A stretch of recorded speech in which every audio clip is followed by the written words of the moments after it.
Remember what happens in Pinocchio. Pinocchio goes to Pleasure Island, and Pleasure Island is a place where impulsive pleasures can be had at a moment's notice. But what Pinocchio discovers, along with Jiminy Cricket, that Pleasure Island is run by masked totalitarians. They're all dressed in black, you remember, and they're turning the children and adolescents who are on Pleasure Island, they're depriving them of their voice, turning them into braying jackasses, and preparing to sell them as slaves to the salt mines. And so there's an implication in that story that the pursuit of impulsive pleasure is one route to totalitarianism and slavery, and I believe that. So perhaps orienting your language towards the gathering of impulsive pleasure is a misuse of your highest gift, the gift of logos, the gift of communication. The alternative is to orient yourself towards the highest good, as we already described, and then speak the truth. And you can tell when you're doing that, or you can tell when you're not doing that, because if you're not telling the truth, if you're using someone else's words, you're being manipulated in a sense by forces that are behind the scenes. You're not using your own words. You're the puppet of an ideology or another thinker or your own impulsive desires. And you can tell when you're speaking like that because it makes you feel weak. It makes you feel weak and ashamed, and you can localize that feeling physiologically. If you listen to yourself talk, you can tell when you're speaking properly, you will experience a feeling of integration and strength. And when you're speaking in a deceitful or manipulative manner, you'll feel that you're starting to come apart at the seams. And what you need to do is practice only saying things that make you feel stronger. And that'll mean, to begin with, that you'll notice that almost everything you say is a lie. It's either a lie or someone else's words. It's very hard to find your own words, but you don't actually exist until you have your own words.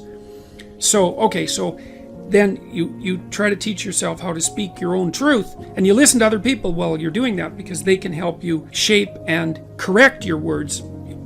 They'll react to them badly if you formulate your ideas badly, and if you listen and pay attention, then you can learn to formulate your words more and more clearly and accurately, and that makes you more and more powerful. It gives you more and more authority, which is the beneficial form of power. Okay, so you do that, and then you have to make a decision of faith, and that's basically, well, that you can either use your language to manipulate the world and make it do what you want, or you can use your language to try to articulate the truth as carefully as you possibly can, and then you can see what happens. You have to let go of your desire for the consequences that you want. You have to assume that if you speak the truth, the results are the best that is possible under the circumstances. And so it's an exciting way of living in some sense. It's like continually walking off a cliff, because you don't know what's going to happen next if all you do is say what you think. And maybe you're at work and you say what you think and you get fired, and you think, oh my God, that's a terrible catastrophe. But maybe it's not, because maybe if you're working somewhere and you have to lie to maintain your job, maybe you shouldn't be there. Maybe it's deadening your soul and damaging you in some permanent manner and making you corrupt. And so you have to orient yourself. You have to speak the truth as carefully as you can. You have to listen to others so that you correct your speech. And then you have to allow the consequences that ensue to unfold as they will. That's the ultimate act of faith, I would say. Then you should educate yourself. And it's not that easy to do now, because you have to find people who can actually tell you mostly what to read, and maybe also how to write, because writing is a way of formulating your thoughts ever more precisely. That's why you go to university, to learn how to write. If you know how to write, you can think. If you can think and speak and communicate in writing, you're unbelievably powerful in the authority manner, because arguments move the world forward. And if your arguments are tight and well constructed and lucid and well edited and carefully thought through, and you have 5 rationales for everything that you're doing, which is what happens if you learn to write properly, then you're like a force of nature, man. No one can take you down. And that's one of the things that people aren't taught about why you go get educated, especially in the humanities. Humanities education, if it's real, organizes your psyche, grounds you, puts you on a rock, and makes you a force to contend with. But you have to read the right people. And those are the great, they're the great people of the past. In my list, they're the great men of the past, and that's just how it is. And so here's who I would recommend. I put reading lists up at jordanbpeterson.com. There's 2 of them. And the people that I recommend primarily are their books written by the following list of people: Fyodor Dostoevsky, Leo Tolstoy, who I think perhaps the greatest novelist the world has ever seen, Alexander Solzhenitsyn, another great Russian novelist. I don't know what it is about the Russians, but man, they produce writers that are incomparable. Alexander Solzhenitsyn wrote a book called The Gulag Archipelago, where he analyzed the Soviet prison camp system that arose after the Leninist revolution in the second decade of the 20th century, and details in absolutely precisely how the tenets of Marxism, the Marxist tenets that are supposed to free everyone and change the world, produced legislation that was absolutely murderous in its consequences. And Solzhenitsyn painstakingly traces the logical pathway from the original Marxist principles to the legislation, to the genocides. Because you'll hear people who are basically Marxists say things like, well, true Marxism never existed. And Solzhenitsyn took that argument apart in the mid-70s, and the Gulag Archipelago was an intellectual bomb. It demolished any credibility that Marxism had to intellectual respectability. You have to read the book. The book is about the central issue in our culture at the moment. If you don't read it, you're not informed. You can't participate in the debate except as a puppet. And so I wouldn't recommend participating in this debate as a puppet, because you don't know who's behind the scenes pulling the strings. If you remember the Pinocchio story, the forces that were pulling the strings were not forces that were acting in Pinocchio's best interest, that's for sure. George Orwell, English essayist, incomparable commentator on socialist totalitarianism, even though he was a left-winger and a brilliant one.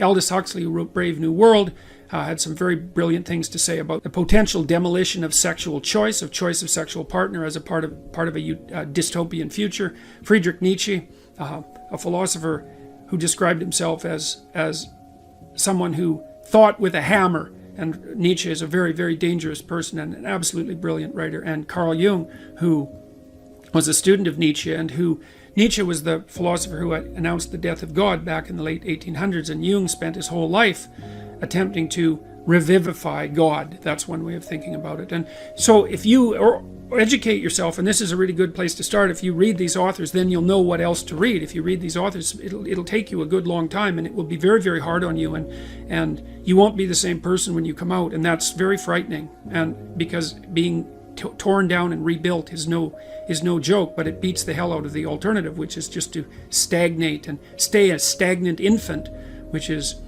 not something I recommend. There's nothing uglier than a stagnant 40-year-old infant. So that's equivalent, just so you know, to Pinocchio. Back to the Pinocchio story, rescuing Geppetto from the underworld. Remember when he had kind of turned into a half jackass after being at Pleasure Island, where he was enticed, by the way, from a couple of people that was the fox and the cat, who attempted to entice himself into believing that he was a victim and needed a vacation. So Pinocchio was enticed onto Pleasure Island by two figures that played on his sense of victimization and neurosis and suffering to convince him that he didn't have to take any responsibility for his own existence, and he could just busy himself with impulsive pleasures, right? That's how he fell into the hands of the totalitarians on Pleasure Island. Anyways, Pinocchio, after he left Pleasure Island, had to go into the ocean twice, and the second time he went into the ocean, he was looking for his father. Well, everyone's father, from a mythological perspective, is dying in the underworld, in the chaos, because everyone inhabits a culture that's sick and old, so to speak. And it's sick and old because it was made by the dead, and the living have to revivify it continually in order for it to be a dynamic force. And the living have to revivify their connection with the culture internally too, because you're constructions of culture, although not only constructions of culture. And you have to understand history, because otherwise you can't understand yourself. You're a historical creature. And so you have to rescue your dead father from the belly of the beast, from the dragon. Because remember, the whale in Pinocchio is also a fire-breathing dragon. And that means you have to face the thing that you most fear. And when you do that, you'll rescue your father from the underworld.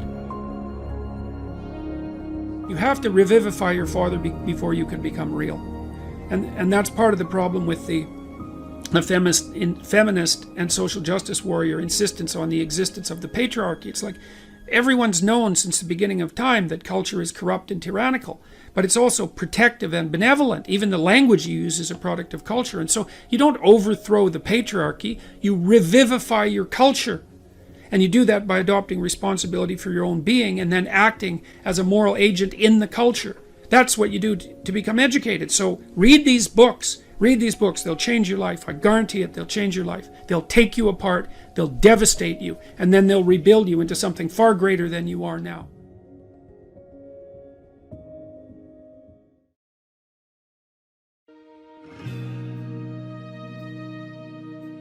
Two or three things that everyone should focus on in their 20s. Well, it certainly doesn't hurt to be in good physical condition, so we can walk through it. Stop drinking too much. How do you know if you're drinking too much? You regret what you do when you're drinking. It's interfering with other important goals. It's causing you financial distress. It's getting you in trouble with your friends or your family. It's getting you in trouble with the police. Okay, so stop abusing substances if you can, right? If you see that they're hurting you. And alcohol is particularly pernicious in that regard. So, physical health. Are you in decent shape? Are you strong and coordinated? And if you're not, well, you'd be better if you were. You'd feel better, you'd be more effective, you'd live longer, you'd be less sick. And you really see that mount up. Like if someone's been in shape once in their life, they age way better. And it's also a really good way of maintaining your cognitive ability. Like, you hear about those exercises that you can do online to make you smarter and keep your cognitive ability intact. Yep. Those don't work. There's no evidence that they work. People keep saying that they make you smarter, they maintain your cognitive function. Psychologists have studied that for 50 years, hoping that one of those things will work. Trying all sorts of creative tacks, they don't work. Exercise works. Cardiovascular and weightlifting, you start to decline in your fluid intelligence at about the age of 25. And it's a linear trend downhill, and it can accelerate as you get older. It's just like this, quite ugly. If you exercise, you stave that off. So that's really useful. Maintain your relationships and foster them. So when I look at successful people, they're really good at something. They're reliable, right? You can count on their word. They're generous, and they have a wide connection network, which becomes more and more valuable as you get older. Yeah. So it's one advantage that older people really have over younger people. They have a connection network, and a connection network is huge. Well, you could be connected to 1,000 well-connected people. Okay, that means you are connected to the entire world. Right, it's unbelievably valuable. And that's one of the things that's so absolutely remarkable about the situation that I'm in right now. As far as one of the great benefits is I can contact pretty much anybody and they'll talk to me. It's like, really? That's so cool. I'm interested in infrastructure for reasons I won't get into, but I'm interested in infrastructure development. I think it's a good method of wealth transfer. It's a good solution to the problem of inequality and employment.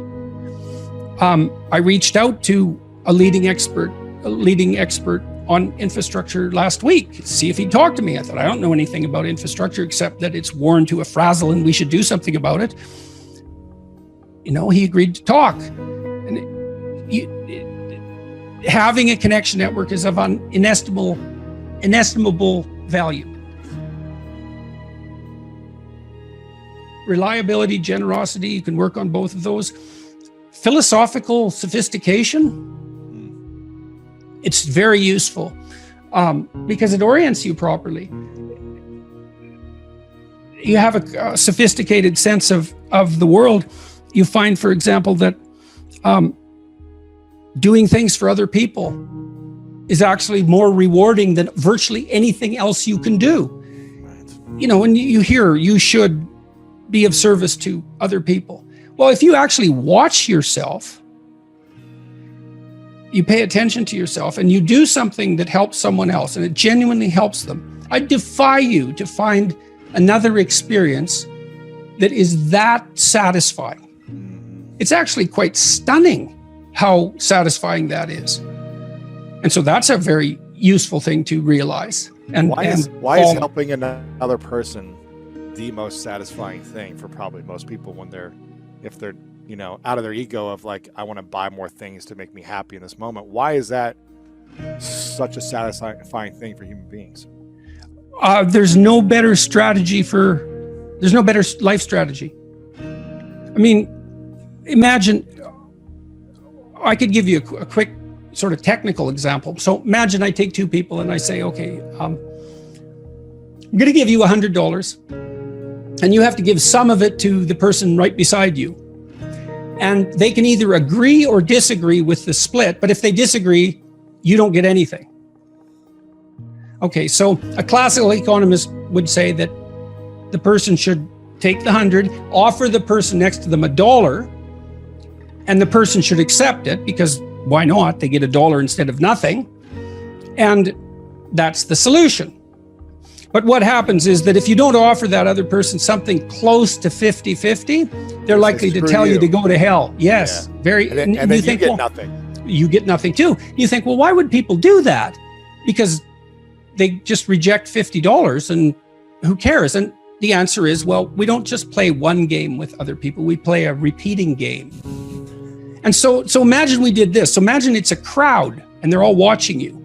And I offer you $100 and you have to share it with the person next to you. And you say, would you like to take $70? And the person says, well, I'm not sure that's fair to you, but if it's okay, yes. But then everyone else sees that. And now they all have an opportunity to pick who they're going to play with next. Well, you're not going to get picked last, are you? Remember what you told me? You didn't want to get picked last, right? I did not. Okay, so what you did was you turned yourself into an athlete. A machine. Okay. That was always going to get first. Okay, great. So, but imagine we expand that game. Yes. And we say, you want to be the person that everyone wants to play with. Yep. Well, then all you have in your whole life is invitations to play. Well, how are you going to be that person? Be productive, straightforward, generous. Make everyone else better around you. They're going to want to play with you. Absolutely. So there you go. And then you get to play. Yeah, exactly. Well, how is that not the best possible deal? It's clearly, see, so the if the ethical argument is put properly, it is by far the most compelling argument. It's like, if you want to have everything you could possibly want and more, then be a good person. The better a person you are, the more likely that is to happen. That doesn't mean that you're completely protected against getting cut off at the knees. But there's no better strategy. That's it. And you can even think about it selfishly. And I talk about this to some degree in Beyond Order. Let's say that you want to be selfish. You think that's the best possible strategy. Why should I care about others? Okay, let's say you should only act in your own best interest. Well, then it's like, well, what's your best interest? Well, what does interest mean and what does you mean? What's in your best interest? Your best interest. 3 mysteries. What's best, what's interest? Okay.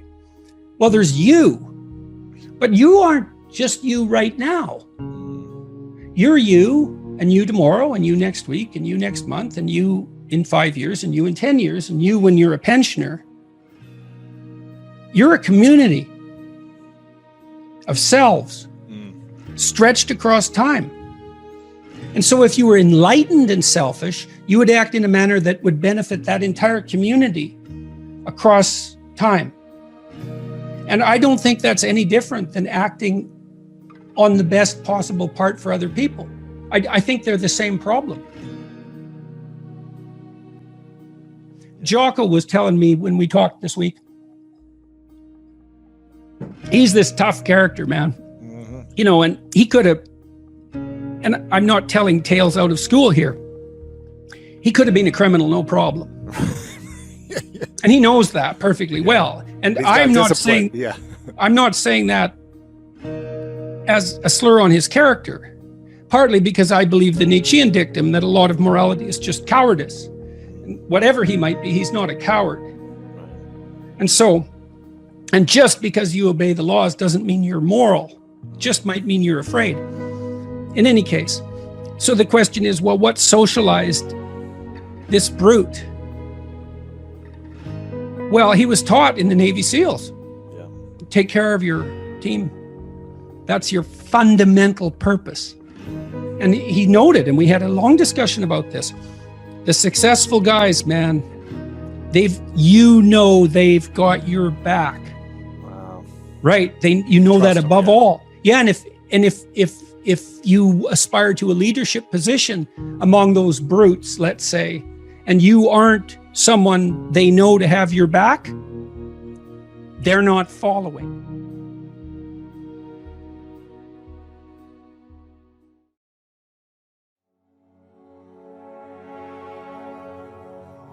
What's the keys to building confidence so that you're attracting what you want? Look, I read some of your biographical history before we talked today, and you tell a story about being picked last. Mm-hmm. And then you compensated for that. Yes. Now, Alfred Adler, by the way, the psychoanalyst, the associate of Freud, built his whole theory around compensation of that sort. Inferiority complex plus compensation. But it's adaptive, right? Like, you got picked last, it embarrassed the hell out of you. Yep. So what did? You decided that is not going to be me Never anymore. again. Right. Never again. Okay, Yes. now you did say, that you adopted a maybe too, inflexible model of what it meant to be masculine as a consequence. But when I read that, I thought, yeah, but still, fair enough. It wasn't, the new you that you adopted wasn't optimal in all possible manners, but it was definitely improvement over the previous you. Exactly. I wasn't picked last again, that's for sure. Right. Well, exactly. Okay. So the first thing I would say is that if you feel insecure and less and ashamed and all of that you have to take stock. And look, I have an exercise online at selfauthoring.com. There's 3 exercises there. One helps you write about the past, one about the present, and one about the future. The present authoring program helps you assess your faults and your virtues. Okay, well, if you have some faults and you feel insecure and inferior because of that, well, you should. Now, it shouldn't be so much that you're crippled by it and unable to take action. You shouldn't be beating yourself into the ground because you're not everything you could be, because no one is. And if you beat yourself into the ground, then you can't get up and improve. But you have to differentiate. It's like, okay, to what degree am I being hard on myself, counterproductively critical, hearing the voice of my too harsh and angry father in my head, Right. Adopting inappropriate stereotypical representations of masculine competence? How much of my self-criticism is ill-advised? Fair enough. And you want to deal with yourself with a certain amount of care. But then along with that, there's fix your weaknesses. If you're ashamed of being ignorant, you're showing up at a party because, you claim to knowledge that you don't have and someone exposes you. Well, you can be angry at them, and you probably will, but they've actually done you a favor. They pointed out an inadequacy is a pathway that you can travel down, right? A recognized inadequacy is, it's such a gift in some sense, if it's accurate. I'm in it, because you think, well, what should I do? What should I do with my life? That's a real complicated question. Oh, here's an inadequacy. Excellent, you have a goal now. Rectify it. Now, you still have to think strategically and figure out how to rectify it and do it step by step. But Carl Rogers, the psychotherapist, pointed out that the person, for therapy to be successful, the person has to want to change. So they have to have recognized that they have a problem. If someone is mandated by the court to attend therapy, it's very difficult for the therapist to convince them that they have a problem. Once you're convinced you have a problem, it's like, away you go. I know it's still technically difficult. It requires discipline and all of that. There's no magic solution. But if you're plagued by feelings of inferiority, you should rectify the most obvious inferiorities. I would say that you have to rectify an inadequacy when it's clearly an impediment to your goal, or you have to shift goals. But if you're shifting goals because of an inadequacy related impediment, then you have to ask yourself, are you is your desire to shift the goal reliable, or are you just taking the easy way out? Right. You can protect yourself by picking a different goal that's more difficult. That's a good mental hygiene practice, because sometimes you should switch goals rather than rectifying inadequacies. But you can fool yourself then, and that's not good. And if someone is goalless, lazy, unmotivated, not sure what they want to do, what would be a few key steps to get started to turn their life around, or to find the motivation for something greater than where they're at? Well, I think a fair bit of that's probably to be found in, you can find it in shame, you can find it in guilt, you can find it in conscience, you can find it in anger, you can find it in interest and engagement and beauty. There's lots of pathways. If you're angry about something in the world, well, that's an indication that that's in some sense your problem, right? It's speaking to you in a moral sense. This shouldn't be that way. Well, maybe you're the person who should do something about it in some manner. Maybe it'll take your whole life to figure out how to do that. But it's bothering you for a reason. So the negative emotions can be a pathway to transformation. I'm not trying to romanticize them. They can crush you completely and leave you with nothing, right? For sure. And they can go badly astray. But shame, that's a good one. What am I ashamed of? Well, can you fix any of that? I'm going to work on these things that I'm ashamed of, and just see, like, does my life improve enough so that I'm not so bitter about it now, or I'm not so hopeless about it now? And my experience has generally been that works. It works. And then some of it's practical knowledge too. It's like you can get a really long way with very small changes, incremental changes, micro habit changes. So aim low. Don't have big goals or big transformations. Well, you can, but the problem with a big goal is that it's daunting enough so that it might paralyze you, and there's a high probability of failure. And so imagine that you're your own child. Okay, now imagine you love this child and you would like him, we'll say him because it's you and I talking, to succeed. Now you have an ideal for this child. You would like him to grow up to be the best he can be, better than you, the best man he can be. That's what you want for your son, if the good part of you is talking. Yeah. You definitely want him to be better than you are, but you want him to be the best he could be if your vision is unclouded. Okay, but then you offer him a goal. It's like, well, do this. Well, can he do it? Well, if he can do it without a second's thought, there's no challenge in it. There's no developmental impetus. It's not in the zone of proximal development. You want a goal that you can do, but that requires some improvement on your part. Because you want to attain the goal, that's satisfying, but then you want to make yourself into the thing that can attain goals. And so you want to push yourself. Yeah. You want to push yourself a bit far. Yeah. Yes. And there's an ample psychological literature that suggests that that's where maximal motivation is to be found. Interesting. So you're pursuing a goal, but you're also pursuing the goal of transforming yourself at the same time. You're doing both of those at the same time.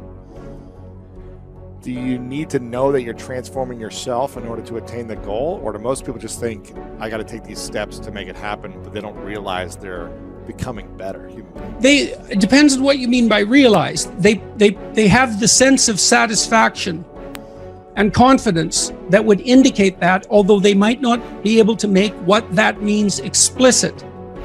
But I would say it would be better to make it explicit. It adds one other dimension of possible motivation.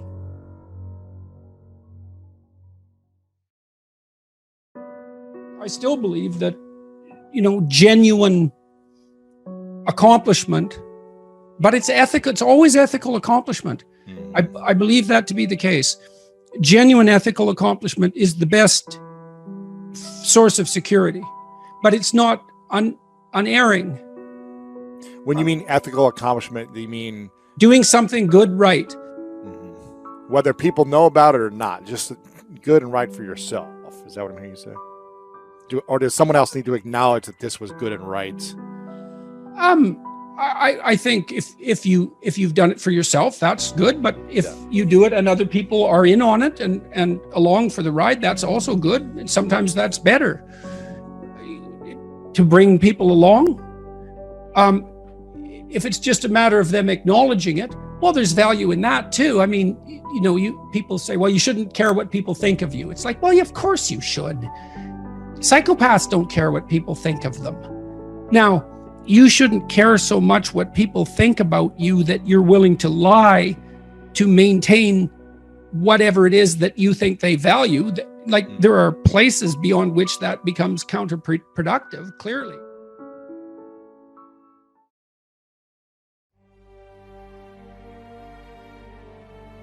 One of the things that men should do as they mature is transform themselves into monsters, but also become civilized at the same time.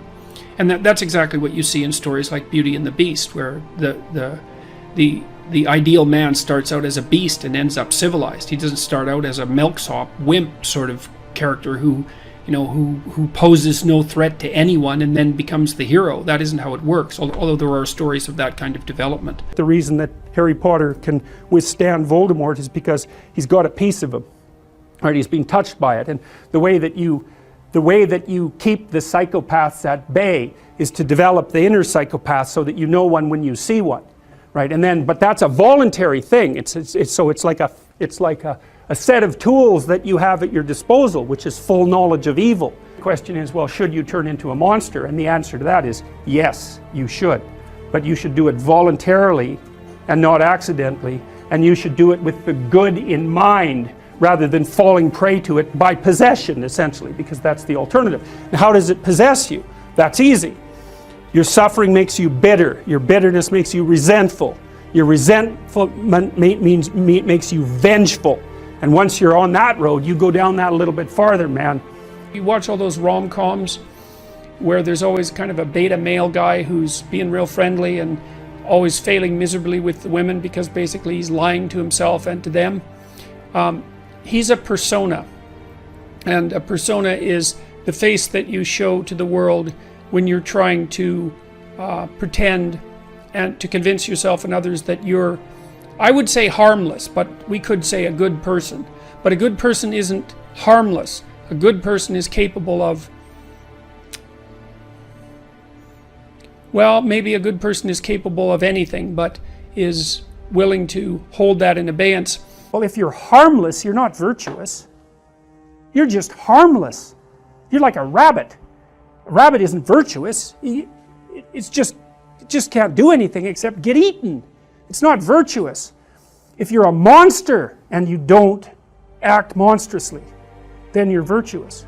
The hero has to be a monster, but a controlled monster. Batman is like that, you know. I mean, it's everywhere. It's the story you always hear.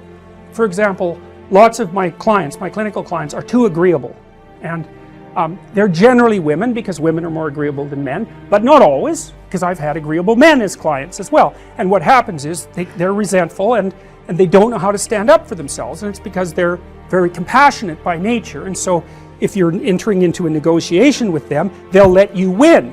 Well, that's not so good, because you need to win too, especially if you're in an organization of adults where there's a struggle, right? When you have kids, you can let them win, especially infants. You have to let them win, and that's partly why compassion is so necessary. But as a basis for negotiation between adults, it's like, sorry, it's insufficient. You have to be a bit of a monster so that you can say no. And so a lot of what you do in psychotherapy is treat people's anxiety and depression. That's a huge chunk of it. Help them straighten out the way they think. That's a huge chunk of it. But another chunk of it is, well, let's toughen you up. Let's put you in a position where you can bargain. Let's teach you how to assert yourself and stand up for yourself. And that's assertiveness training. And it's a huge chunk of psychotherapy. And you need to learn it. It's like, because part of how you regulate your interactions with other people is to negotiate. And you cannot negotiate unless you can say no. You can't do it. And it causes conflict to say no, and if you don't like conflict, which is basically the definition of being agreeable, then you can't tolerate the conflict, and so then you can't negotiate on your own behalf, and so then you keep losing, and you're bullied, and you know, it's not good. Then you get resentful, and it's really not good. So you have to develop your inner monster a little bit, and then that makes you a better person, not a worse person. It's weird, but that's just how it is. Without the capability for mayhem, you're a potential victim to mayhem. So you need your sword. It should be sheathed, but you need to have it. And it's very frequently the case. If you treat someone with post-traumatic stress disorder, there's two things you have to do.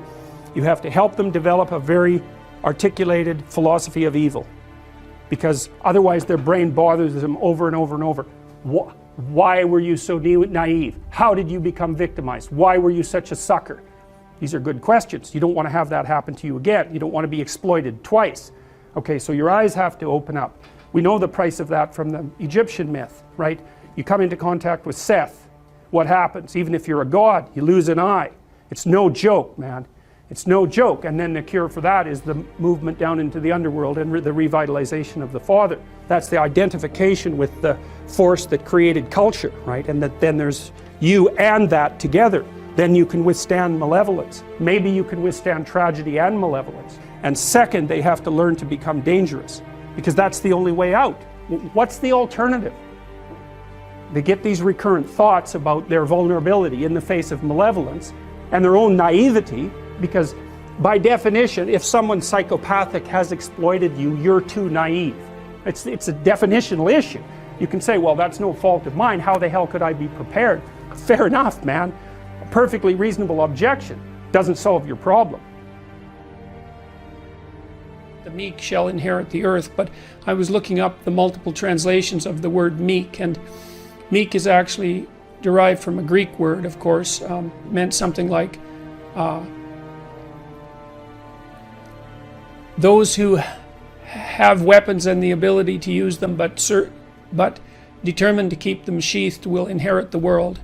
And that means that people who are capable of force, let's say, but decide not to use it, are in the proper moral position. And Nietzsche commented on that a fair bit too. You know, he thought of most morality as cowardice, not because morality itself was cowardice, but because most people who are cowards disguise their cowardice as morality, and they claim that their harmlessness, which is actually a consequence of their fear and inability to be harmful, say, or to be dangerous, is actually a sign of their moral integrity. And that's a really bad idea. There's two pathways to the development of the shadow, and they're tightly allied with one another. The fundamental pathway is truth, and that's to face the bitter truth about yourself. But to break that down more particularly, you might think about that as the capacity to observe your own resentment. You're going to be resentful and bitter in many situations because you don't get what you want. And if you watch that resentment and bitterness, you'll see that it produces fantasies that can be unbelievably dark. And that can be very frightening, and you might not want to admit to yourself that you're actually capable of having fantasies like that, or impulses like that, or aggressive feelings like that. But the thing is that if those aggressive feelings and impulses and fantasies are integrated into your character, it's like you're opening up a dialogue with a part of yourself that can be very forceful and strong and dangerous. And it's really useful to be dangerous, because if you can be dangerous, you often don't have to be. Men who've integrated their shadow often also develop a kind of peculiar grace that would be a consequence of not only allowing their aggressive side to step forward, but also their feminine and compassionate side that they may have kept squelched because of embarrassment about it, or because they'd been harassed for being weak, or any number of things. But the practical approach for developing your shadow, I would say, is to contemplate and consider your resentment and notice what it says, and because your resentment will also tell you what you have to say. If you're feeling oppressed at work, or you're oppressed in your life, or you're oppressing yourself, then you got to notice that you're feeling oppressed. Then you have to notice that you're feeling resentful and angry and bitter, and maybe even like Cain in the story of Cain and Abel, because Cain is sort of the archetypal bitter man. And then you have to decide what it is that you need to do in order to remove from yourself that bitterness. And that usually means that there's something that you have to say. And then you have to say it because your soul depends on it. And not only does your soul depend on it, I would say the fate of the world depends on it. Because, you know, you might be wrong and then you should be straightened out. Maybe you're just being whiny and you have to talk to somebody about that. But it may be that you're actually detecting something wrong, some tyranny that's directed towards you and other people, and it's like your moral obligation to speak up about it. And so many workplaces become toxic, to use a terrible cliche, because the people in them won't speak up for what they actually want, or they speak up too late and then they're all twisted up about it, and you know, they're torturing other people because they're so unhappy, and so forth and so on. So practical approach for developing your shadow fundamentally is radical honesty.